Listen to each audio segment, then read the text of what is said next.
Hey guys, I recently did a poll that asked what you found to be the most useful, and you said that some kind of a drop item tutorial, drop item data pack would be best, but I decided not to go with a data pack and just go with a tutorial, similar to my previous one that I've done using command blocks, but this time we're using data packs.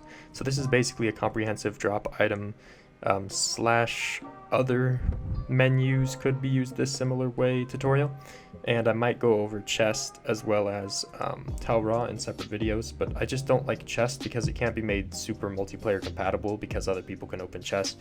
The only way to make it really multiplayer compatible is if you use ender chest, but then there's the other problem of ender chest having to be a block that you right click on, and then you can't use ender chest. So that's why this is drop item tutorial first. I also worked on some of the other things, namely a pose editor, but we'll look at that later. There's a little bit more to that. That'll be a later video. But anyways, so what I mean by drop item inventory is you have like this, and you have like this, and you have like this, and then you drop this one and it does something. That's basically what I mean by drop item inventory. And we're going to be working on a very multiplayer friendly and as well as a very expandable setup so that you can easily kind of like expand, and I'll show you how. So you want to go to your .minecraft, you want to go to your saves, then you want to go to your world save and your data packs. I have a bunch of data packs here. You want to grab the starter pack or start a blank pack yourself. The link to the starter pack hopefully will end up in the description.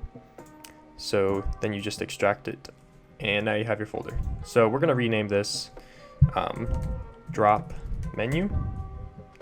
And if you're making something that's not intended for everybody to use, it's just for you, you can put the namespace here to be something short like DM for drop menu. That way whenever you do /function, it's just DM. So let me go ahead and disable my other data packs because it always helps to have just the one you're working on so that no unintended bugs happen. So you want to go into Minecraft tags, functions, load and tick. So these are the two functions that are things that will tell what functions get played when you start and what functions get played constantly. So we open this. So this is saying starter init gets played on startup. So we're going to call it DM init, and DM main gets played repetitively on tick. So we're going to go back to data, DM, functions. You can ignore all the other stuff, just delete it when you're done, like delete what you don't use. So DM main and DM init. So init is things that happen on startup, main is things that happen constantly. That's just my format because I did a lot of C++, Java, stuff like that, you know. Anyways, so we're gonna need a couple scoreboards for this. So we're gonna do scoreboard objectives add select dummy. So this is going to be a scoreboard that tells you basically which item that they dropped. The next one you're going to need is page. And this one is going to be what page they're on. And by page, I mean set of items in the inventory. And this is kind of important. So each page has its own setup of items, and we're going to use what page they're on to draw from what items they're supposed to have. And so basically what we're going to do is we're going to create a new folder, a new function called, let's see, get slot. Okay, so then in the main, we're going to also need one more scoreboard actually, and this one is going to be drop. So there's a couple things you can do. You can have a scoreboard for every single item that you plan to have in the menu that the player can drop, which is kind of weird. Or you can use all the same item, which is fine, because let's see what options we have. Minecraft.dropped. Can't do star, so you have to specify what item they dropped. There's no custom, last I checked. Oh, there is. Okay, there we go. Never mind. I'm stupid. All right, they keep adding cool criteria like this. Okay, so there's a criteria for dropping anything. So we'll do that, boom. And I really should scout this out before, but anyways, so this will indicate when they drop something. When they drop something, we're going to check. So now in the main, we're going to do execute as at A, and later we're going to specify like with tags if they have the menu on, because sometimes they might be playing the game, but we'll just leave it like this for now. So if they drop something, then we're going to run dm::get slot. So get slot is going to figure out what slot is gone, and this next, so basically you drop something, triggers this score, goes to get slot. This will have to reset the score. Okay, so now that it doesn't constantly do it forever. So all we have to do is, so one idea that most people would have is you drop something and then you figure out what that item is they dropped by executing at the item, and then give the player a score or tag based on what that item is. But that's great and all unless there's two players standing really close to each other and one of them throws their item at the other player. That can cause the other player to change their page or whatever, select something. So we're actually going with a safer method. So you do execute unless. So now we're actually going to check if there is anything in any of these slots. So execute unless data entity add s. Okay. And we're going to say unless they have in, oh, sorry, my backspace is kind of broken. Inventory slot 0b run say hi. So it says hi because there's nothing there, but now that I put something there, it doesn't say hi. So that's how you check for a specific slot. But there's going to be a little bit more to this. So what this is going to do is it's going to play a function, and it's going to play dm menu / directory. Directory is a common word I use in my data packs, which symbolizes you have something, go act on it. So we're going to do menu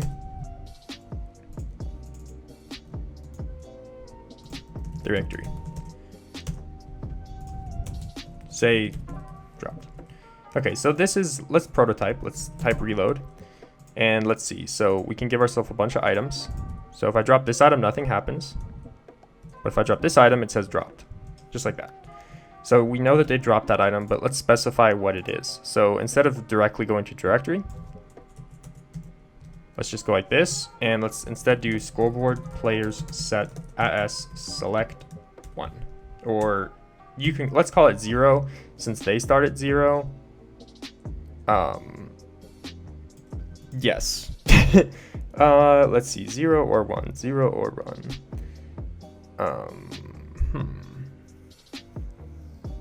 Well, let's call it 1. Or should we call it, I guess I'll call it 0. And before we need to do scoreboard players set as select -1. Just like that. You can do this before or after. You can also do scoreboard players reset as select. That might save you on space in your server. And maybe do that at the very end. So when they're done using it, it's disappeared. But the point is you don't want it to be 0 because 0 has meaning. Which is, I guess, unintuitive to us, intuitive to computers. So we can do this and we can do this. So now there's a difference because the first one, you're passing a 0 to the directory as a select. The second one, you're passing a 1 to the directory. And we can actually do something kind of interesting here. Let's go to the directory. So we can do execute if score as select matches 0. Store result score. And we can just do the score of hashtag, let's call it bool on, and we're going to need some extra scoreboards. Or, well, I guess we can just do this. Hashtag bool select, run, function. We'll just say hi. Okay, say slot 0. Okay, so there is one other thing. You don't want them to be able to activate 2 pages at the same time because that would completely break things. So we're going to do scoreboard players set hashtag bool select 0. So we have this flag called bool, and when it's 0, we're going to play the function. So execute if score hashtag bool match select matches 0. So what this is going to do is it's going to play this.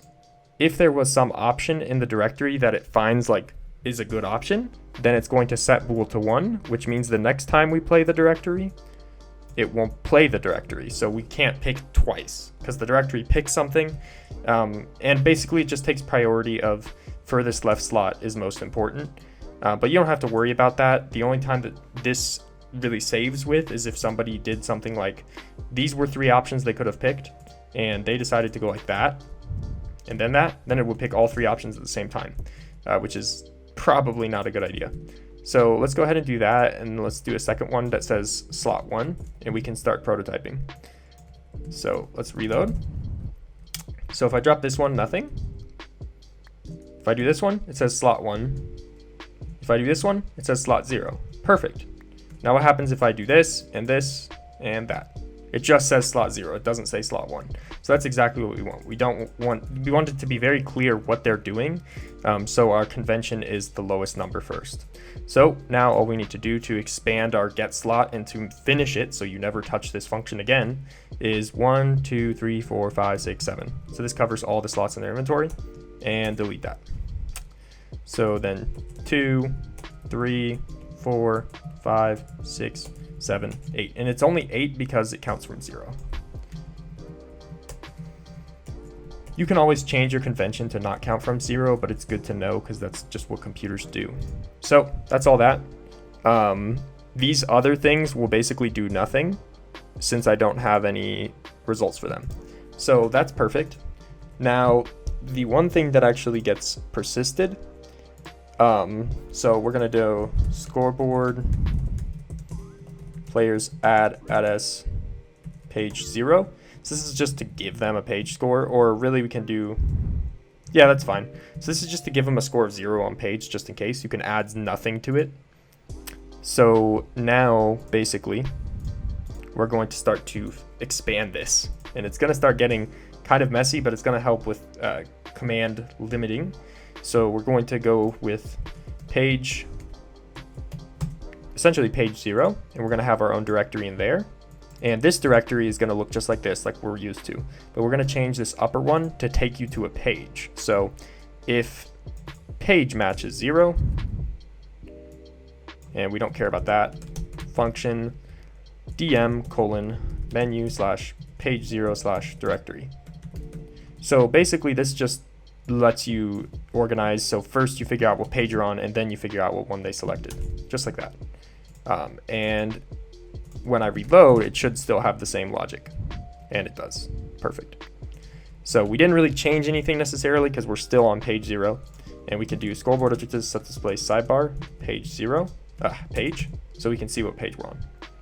Okay, so let's go ahead and think of some situation that we want, and I'm going to try and purposefully make it really obscure and like kind of weird necessarily, kind of. So we're going to have, the first page is going to be, let's see, a crafting block right here, a furnace right here, and an enchantment table right here. So this is going to be split between crafting, furnace, enchantment. And you can name these other than page 0. You can name them something meaningful to you, but I'm just going to keep them like this so that you can see how it's easily expandable. We're going to work on this. So basically, let's plan things out. So there's going to be this as an option, right? And this is going to be the crafting table chest is going to basically give you, let's go ahead and make it like flint and steel, shears, and that, and that. Okay, so flint and steel is going to make it so you set fire on the block you're on. Shears is going to just give you shears. Bow is just going to give you bow. And this red wool is going to be used to go back. So it's kind of a navigation thing, so you can go back to the previous menu if you want. And we also have one more thing. So that's menu. We're going to make a folder called pages. Okay, so this one's important because basically anytime this gets triggered and the page changes, then we want to give them the item. Well, we pretty much just always want to give them the items back. So at the end of this, we always want to do function dm pages directory. Or I guess no, we don't need that. I'm like going off of a rough idea, but really we can just store them into page 0. So in the directory for page 0, we can do at the bottom here, function dm menu page 0 get. So this will just get the items on the page. All right, so you can just run the get function at any time, and you'll get the pages. You'll get all the pages. Or, okay, what did I? Okay, so let me just name this get. And you'll get the items for that page. Or, alternatively, anytime you drop an item and you're on the page, let me think. Nah. Sorry about that, guys.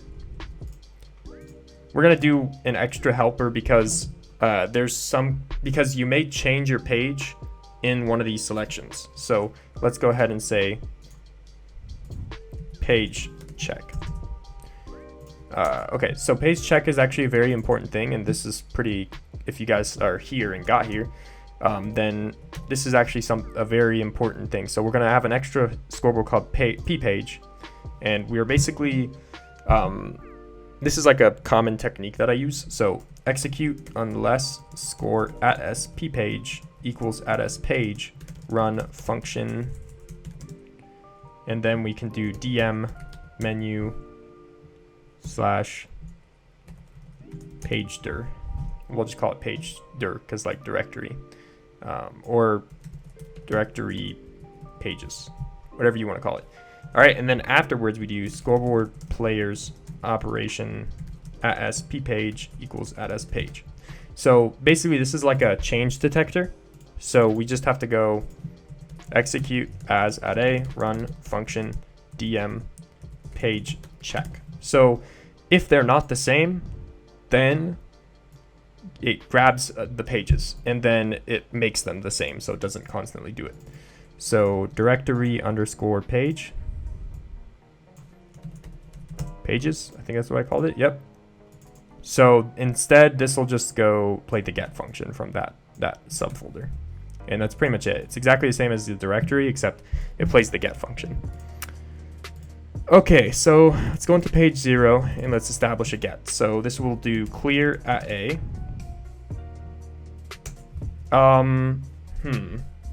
So you can, this is where it gets kind of weird. Whoa, sorry. So let's go ahead and go with a new function. I'm gonna do this just for you guys, just because you might not use all the same item, or you might not want people to lose everything. So you can just do clear to clear the inventory. You can just do clear at a. I can do clear at a right now, but maybe you have stuff that you don't want them to lose. So your other option is to do every single item. So crafting table dm1. So this will clear a crafting table that is for the drop menu. And then what was the next one? Furnace and enchanting table. I think it is. Give at p. They changed the names. It might be enchantment. Nope. All right, cool. So I'm just going to handle it this way so that you know, but you can just do a straight clear at a right here. But instead, we're going to do function dm menu clear, just like that. We don't even need to do it in here. We could do it all the way up here because we want it to happen always, every time you change pages.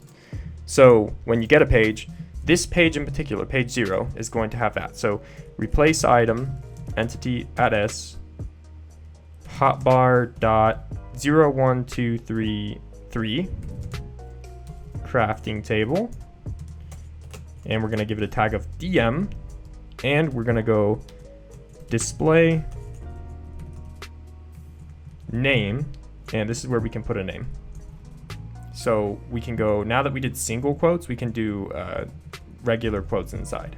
So text, just like JSON format, and we'll call this crafting menu, and let's put it in here so we can read it a little better. And we'll go color gold, and then for items, italic false. So that's just to make it look not italicized. You have to force it to say italic false. Okay, so now we'll go furnace, smelting menu, and we'll make this green. And then lastly, we'll use a enchanting table. Enchant menu, and we can make this red. So let's reload, and I should get the items immediately. Boom, just like that. Crafting, smelting, enchant. Let me give you some solace in the fact that I'm going to put a regular crafting table and a furnace in here. Okay, so now I can go boop, and it said slot 0 first, but you can see, hold on. Let's see, extra trick.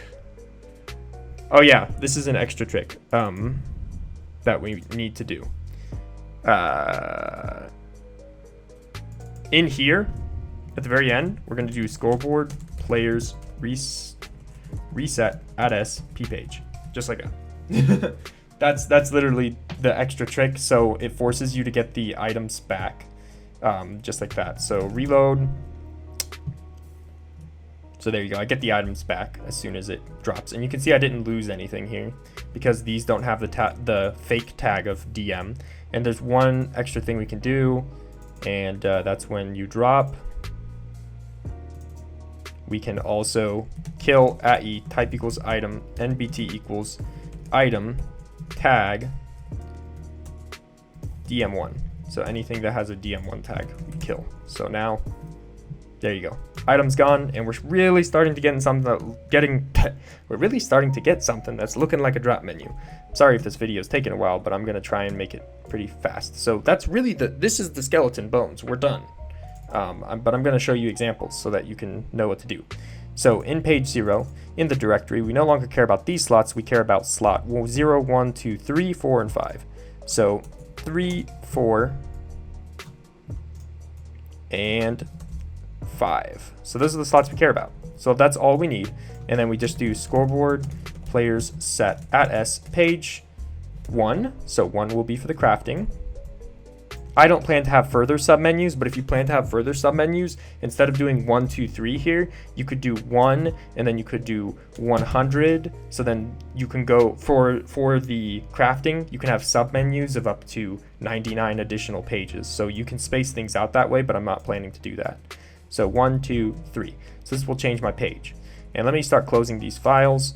Okay, so this will change my page. So now we need page 1, which we already had planned what it's going to do. And I think I'll just go to page 1, and then you guys know what to do for the rest. So in page 1, we need to change what items you get. And this is the same 3 slots, but different items, and a red wool. So let's change this to flint and steel. And we'll call this item burn here. Oh, there's a cop. All right, they're coming to get me. Anyways, so let's go shears, and let's make this one gray. And this one will say get shears. And this one will say get bow. We'll make this one gold, and we'll make this one a bow. And we need one more additional guy, and that's at the very end. So hotbar.8. And red wool. So this is going to be red wool, and we'll say back. It might help on the very first menu to add in the name like parentheses that say drop me so people know, but you don't need that on every single item. It's just a side note. So let's call this dark, let's make this dark red. Okay, boom, easy. So now how do we edit this page? Super easy. We just go in here, we know 3, 4, and 5, but instead of doing a scoreboard, we are going to play a function under this page. So DM menu page 1 slash, and page 1 is, this one is going to be, what's the first one? Burn. Okay, cool. This one is going to be shears, and this one is going to be bow. And additionally, we have the one at slot 8, which is our back. But how do we go back? Well, what's the previous menu before that? Our page is going to be 0. That's the one before this. Okay, cool. Now to add the code, we literally just add a function and you can do anything you want in here. So set block fire.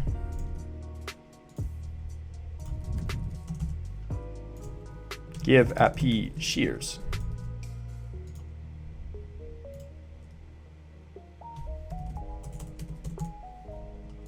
Give at p bow. Don't worry, I know that it's called biwa. Sorry, I'm going a little bit faster now because it's a long video. Anyways, so that's literally it. So now we have page 1, page 2. Just anytime you add a new page, make sure that it's added here in the directory, and it's also added here in the directory. So if I add another page, I need another thing. So that's, if you add pages, you just need new folder and edit the 2 pages in the directory. And also for the clear, you need to add any new items you have. So this is for page. So this is flint and steel. And that's why I put these 3 files at the top, because these are things that always need to change. I would put them into a subfolder or somewhere else if they never need to change. So I like to kind of group everything that needs to change when I add stuff together. So let's go shears, and let's go bow, and let's go red wool. Easy. So now that we have this set up, it's very easy to make these menus. So if I go to crafting menu, oh, my page is set to 1. Oh, I forgot to, wait, page 1, get. Okay.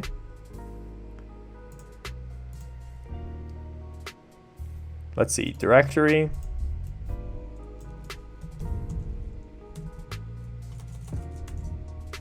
Slash function, DM, menu, slash. Oh, I don't think page 1 get. Page 1 get might have an error. So this is where you have your output log and it tells you that page 1 get can't load. And page 1 clear can't load. Probably because shears don't work. Shears? Or no, flint. Ah, duh. Somebody's screaming at me. Somebody noticed that. It's early. I know somebody got that. All right, cool.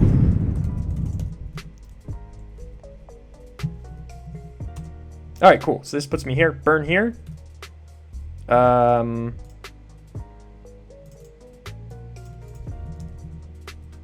Okay. Burn here. So let's see. Hop.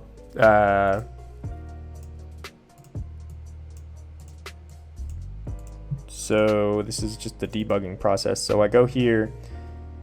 Page 1. Burn. Let me see if that's a thing. Yes. Okay. So 3, 4, 5. Okay, let's see. Okay, that does give me shears. Oh, this is the problem. It's not at the player. Execute at s run. That's the problem. Make sure that you memorize, recall where the function's being played. There we go. So that's get shears. This is get bow. Probably don't want to do that in an actual menu, and back just takes you back. So here you go, and back, and here you go, and back. So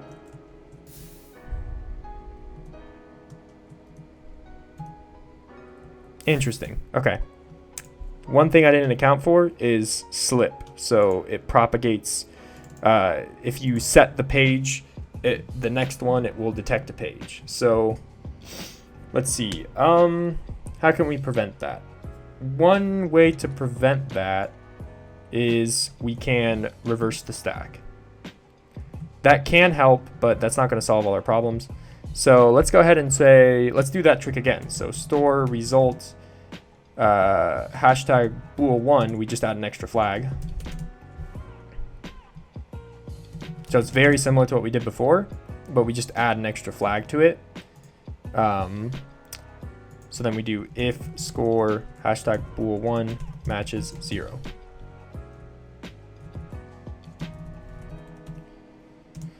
All right, so I don't like the look of this as much, but it definitely solves our problem of it picking the same page. So I like that. So yeah, so you just copy each of these lines and change this number here and that number there. And right up here, we do scoreboard players set hashtag bool1 select 0. And that should solve our problem. So go back, and there you go. There you go. So it only lets you do one page one selection per go. So yeah, that's pretty much everything, guys. Hopefully it wasn't too long. 30 minutes. I think it's kind of long, but hopefully you were able to easily see where you can expand. As kind of a wrap up, since I will have a link to this demo that we worked on in the description that you can download in case you mess things up. Hopefully you followed along instead as well, so that instead of just jumping to the thing. But in conclusion, if you want to add pages to this thing, literally all you do is go into menu, you go new folder, you just copy one of these pages, right? Copy it, paste it, rename it to page 2. Then you have to change these 3 files. So you just go boop, page 2, right here, page 2, and page 2. And then you go into page 2, and you have to change the get to stick, diamond, stone, whatever you want. And the directory, let's just go set page 0, set page 0, set page 0, so you can make it do whatever you want right here, play a function or whatever, and that's it. And that's how you add a new page. So if I go here and I go like that, oh, let's see, page 0, directory, this guy should set the page to 2, right?